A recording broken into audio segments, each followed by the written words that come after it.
কথায় আছে কেঁচো খুঁড়তে বেরিয়ে এলো সাপ, সেই প্রবাদেরই যেন আরও একবার প্রমাণ হলো নাটোরে। অস্ত্র উদ্ধারের অভিযানে গিয়ে পাওয়া গেল জাতীয় নির্বাচনের সিলমারা ব্যালট পেপার।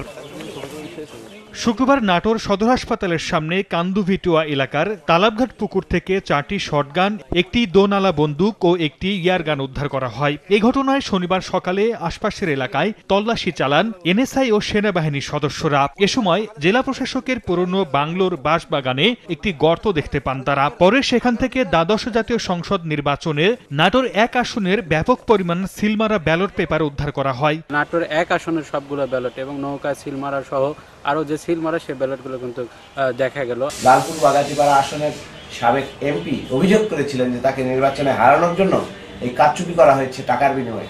সেই সব ব্যালটই বলে ধারণা করছে লোকজনকে। এটা আসলে সুষ্ঠু তদন্ত হওয়া উচিত। পরে ঘটনাস্থল পরিদর্শন করেন রাজশাহী রেঞ্জের ডিআইজি মোহাম্মদ শাহজাহান। এ সময় তিনি বলেন, ব্যালট পেপারের বিষয়ে তদন্ত করে ব্যবস্থা নেওয়া হবে। ব্যালট এখানে কিভাবে আসলো, নিশ্চয় ব্যালট জোর করে এখানে আসেনি, কোনো না কোনো মাধ্যমে এখানে ব্যালটটা এসছে। তো কারা কিভাবে আনলো এটাকে একটা পরিণতি দেওয়ার চেষ্টা করব। আমরা আশা করছি যে এটা জট খুলবে।